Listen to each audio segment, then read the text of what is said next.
advice to a junior or about to be senior in high school is go to the cheapest school possible to get your freshman and maybe sophomore classes. You don't need to go to Harvard. Harvard, introduction to writing and freshman English and freshman sociology. Okay, you can make an argument it's going to be better than, Joe Blow Junior College or community college, but the reality is you have to weigh that against if you're paying for your school, or more importantly, if you're borrowing money for your school, do you want to be saddled with $40, $50, $80, $100,000 in debt? I'll give up, the incremental value of freshman English at a great school to not have the stress, just physically on you and your family.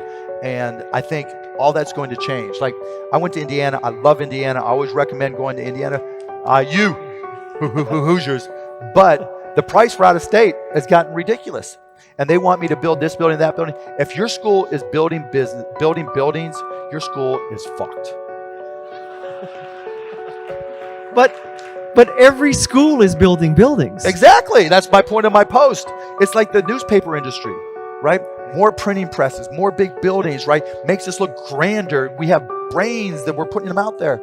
There's a point of diminishing returns in terms of what it's worth for a college education and how much debt you're willing to saddle yourself with. I mean, $40,000 in debt. That's a shitload of money. I don't want $40,000 in debt. It's just, I think decision points have got to be different. Schools have got more administrators making over $200,000 a year than they have profs. And then the people that they're saying are the greatest educators that you can get, and you're getting all your money's worth here, they're paying $1,500, $2,000, $5,000 a class. And those people have to have other jobs. And so you and I both do the same thing. We look for industries that are ripe for disruption because they do things the way they've always done them.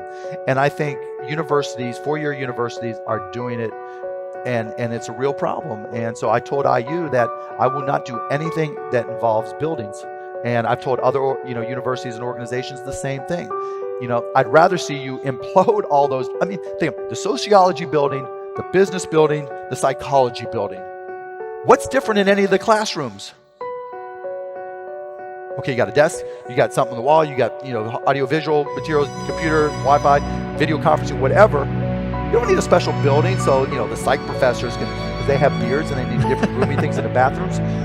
It just makes no sense. And so I think and you combine that with easy money. It's easy to borrow money for school. Then you have inflation. You have school prices that have ramped up, and it's going to implode just like real estate did from these